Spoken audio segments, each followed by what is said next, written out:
The Magic Thief, Chapter 19. Today was the last day. In the kitchen, Bennett greeted me with a glare. "Listen, you! Stop messing about!" he growled. "Find the stone and be done with it!" I didn't answer. Just grabbed the bucket and went out for water. When I got back, I left the bucket by the hearth and went down to fetch more wood for the fire. By that time, Bennett had breakfast ready for Nevery and Keyston. 2 cups, a steaming teapot, and a basket of muffins. He pointed to the stairs, and I took it up. They weren't in the study, so I went up to the workroom, knocked. "Breakfast, Nevery," I said. After a long moment, he answered, his voice sharp. "Leave it outside the door, boy, and go away." I put down the tray. Then I leaned my forehead against the door. Maybe he'd lost count of the days. Right, he probably didn't remember that this was the last day. I wanted to talk to him before I left, but I couldn't go in there while he and Keyston were working on some experiment that couldn't be interrupted. I went back downstairs to the kitchen. Lady was there, purring before the fire. I crouched beside her to get warm before heading out to search. What I really wanted to do was go back to bed. I was tired. I was starting to believe that I wasn't going to find a Locus Magicalicus. Maybe I wasn't a wizard after all. "Here, you," Bennett said, interrupting my dark thoughts. I looked up. He was elbow deep in bread dough. He raised a floury finger to point at the table. I went over to see. A black, high-collared woolen sweater, warm-looking. Bennett had knitted it. "See if it fits," he said.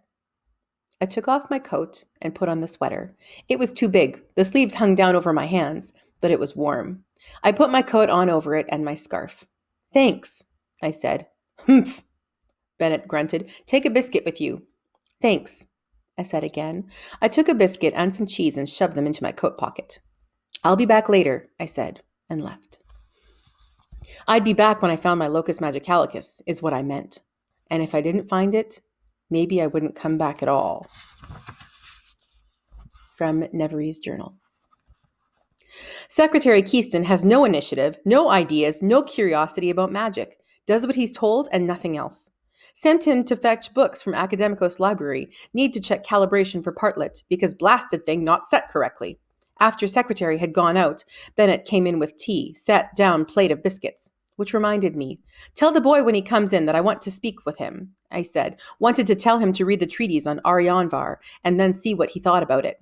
Bennett glared. "Don't know that he will come back at all, Magister."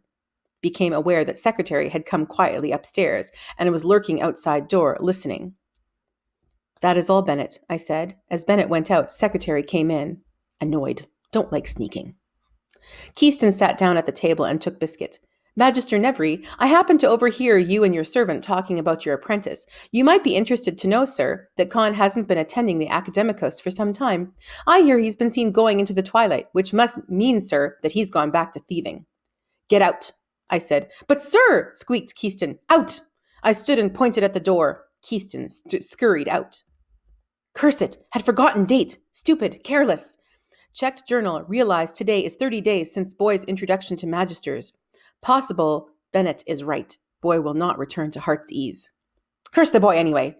Weather worsening, snow last night, more snow likely. No doubt he was out in the city somewhere, getting himself into trouble.